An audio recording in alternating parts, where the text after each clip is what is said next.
ಸನ್ಮಾನ್ಯ ಸಭಾಧ್ಯಕ್ಷರೇ, ಸದನ ನಡೆಯುವಂಥ ಸಮಯದಲ್ಲಿ 3 ಜನರ ಎನ್ಕೌಂಟರ್ ಆಗಿದೆ.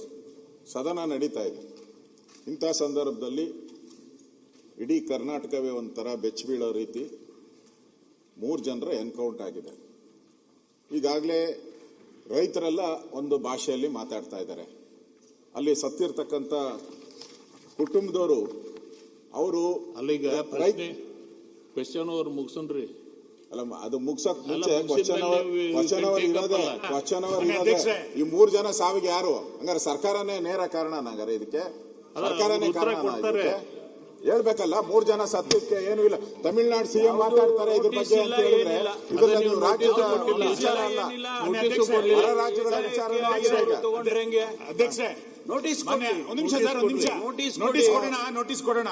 ನಾವೇನ್ ಅನ್ಕೊಂಡಿದ್ವಿ ಅಂತಂದ್ರೆ ಸದನ ಪ್ರಾರಂಭ ಆಗ್ತಿದ್ದಂತೆ ಸರ್ಕಾರ ಸೋಮೋಟೋ ಸ್ಟೇಟ್ಮೆಂಟ್ ಮಾಡುತ್ತೆ ಅಂತ. ಘಟನೆ 24 ಅವರ್ಸ್ ಆಯ್ತು ಘಟನೆ ಆಗಿ. ಸದನ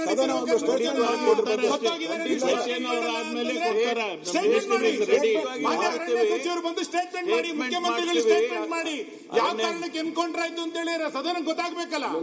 ಸದನ ಗೊತ್ತಾಗಲಿದ್ರೆ ಹೆಂಗಾಗುತ್ತೆ? ನಿಯಮಾವಳಿ ಪ್ರಕಾರ ಹೋಗೋಣ. ಕ್ವೆಶ್ಚನ್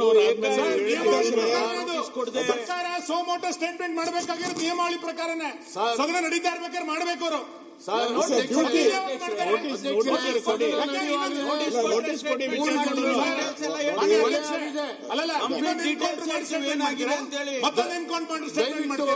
ನಿಯಮಾವಳಿಗಳನ್ನ ಸರ್ಕಾರಕ್ಕೆ ರೈತರ ಬದುಕಿನ ಬಗ್ಗೆ ಏನಾದ್ರು ಕಾಳಜಿ ಇದ್ದಿದ್ರೆ ನೀವು ಮೊದಲು ಸ್ಟೇಟ್ಮೆಂಟ್ ಮಾಡಬೇಕು. ಸ್ಟೇಟ್ಮೆಂಟ್ ಮಾಡದಲ್ಲಿ ಇರಕ್ಕಾಗಲ್ಲ ಸದನದಲ್ಲಿ. ಹಾಗಾದ್ರೆ ಮಾನ್ಯ ಪರಮೇಶ್ವರ್ ಅವರೇ, ಸರ್ಕಾರ ತಪ್ಪಿಸ್ಕೊಂಡು ಹೊರಡೋಗ್ತಾ ಇದೆಯಾ? ಖಂಡಿತವಾಗಿ ರೈತರು ತಕ್ಷಣ ನೀವು ತಪ್ಪಿಸ್ಕೊಂಡು ಹೋಗುವಂತ ಕೆಲಸ ಏನೂ ಆಗಿಲ್ಲ. ಮತ್ತೆ ಇನ್ನೇನು ಗುಂಡಿಟ್ಟು ಸಾಯಿಸಿದ್ರಿ ನೀವು ರೈತರನ್ನ ಗುಂಡಿಟ್ಟು ಸಾಯಿಸಿದ್ರಿ. ಅದನ್ನ ರಾಜ್ಯ ಜನರಿಗೆ ಗೊತ್ತಾಗಬೇಕು.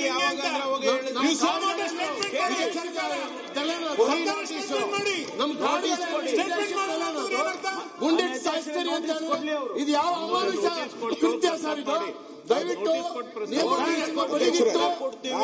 ಇದನ್ನ ಚರ್ಚೆಗೆ ಕೇಳಬೇಕು ಅಂತ ಹೇಳಿ ನಾನು ವಿನಂತಿ ಮಾಡ್ಕೊಂತೇನೆ. ಮಾನ್ಯ ಅರಣ್ಯ ಸಚಿವರು ಇದಕ್ಕೆ ಉತ್ತರವನ್ನು ಸ್ಟೇಟ್ಮೆಂಟ್ ಮಾಡಬೇಕು ಈ ಸದನದಲ್ಲಿ. ಮಾಡ್ತಾರೆ. ಒಂದೇ ನಿಮಿಷ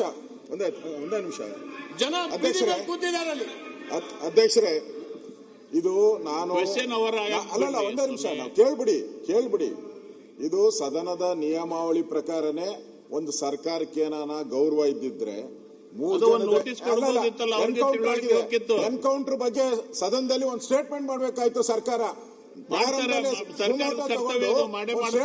ಎಲ್ ಮಾಡಿದ್ದಾರೆ? ಮಾಡ್ಬೇಕಾಗಿತ್ತು. ಆ ಗೌರವ ಇದ್ದಿದ್ರೆ ಮಾಡ್ಬೇಕಾಯ್ತು.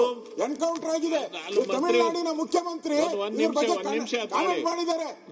ರಾಜ್ಯದಲ್ಲಿ ತಮಿಳರಿಗೆ ನ್ಯಾಯ ಇಲ್ಲ ಅಂತ ಹೇಳ್ತಾ ಇದ್ದಾರೆ. ನಿಮ್ದೇ ಪಾರ್ಟ್ನರ್ ಹೇಳಿದ್ದಾರೆ ತಮಿಳರಿಗೆ ನ್ಯಾಯ ಇಲ್ಲ ಕರ್ನಾಟಕದಲ್ಲಿ ಅಂತ ಹೇಳ್ತಾರೆ.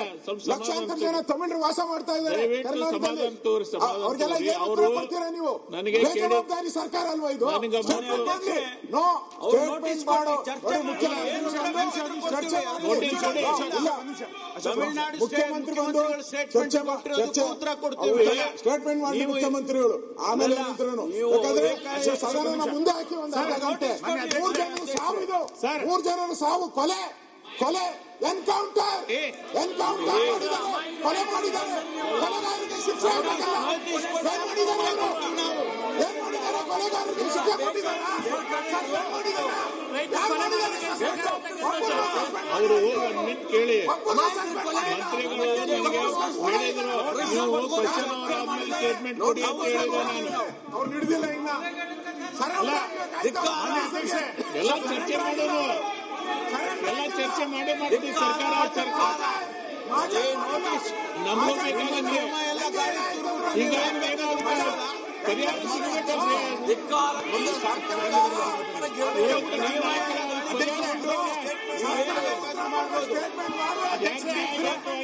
ಪರಿಹಾರ ಸಿಗಬೇಕಂದ್ರೆ ಚರ್ಚೆ ಆದ್ರೂ ಸಿಗುತ್ತೆ. 3 ಜನರ ಕೊಲೆ ಮಾಡಿದೆ ಸರ್ಕಾರ.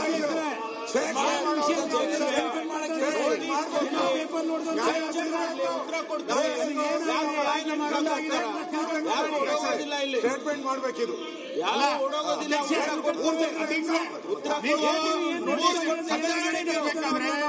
ಮೂರು ಜನ ಎನ್ಕೌಂಟರ್ ಸರ್ಕಾರ ಮಾಡಿದ ನಂತರ ನೋಟಿಸ್ ಕೊಟ್ಟು ಚರ್ಚೆ ಮಾಡಿ ಅಂತ ಹೇಳ್ತಿರಲ್ಲ, ಎನ್ಕೌಂಟರ್ ಮಾಡ್ಬೇಕಾದ್ರೆ ನೋಟಿಸ್ ಕೊಟ್ಟಿದ್ರ ಅವರಿಗೆ? ಎನ್ಕೌಂಟರ್ ನೋಟಿಸ್ ಕೊಟ್ಟಿದ್ದ?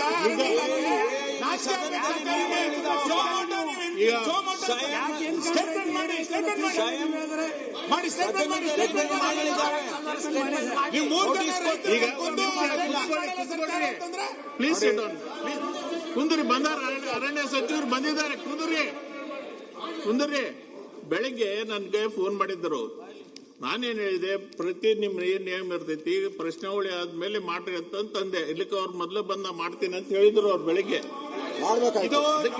ವಿಷಯ ಇದು ಈಗ ಮಾಡ್ತಾರಲ್ಲ, ಮಾಡ್ಲಿ ಸ್ಟೇಟ್ಮೆಂಟ್ ಮಾಡ್ಲಿ ಅಶೋಕ್.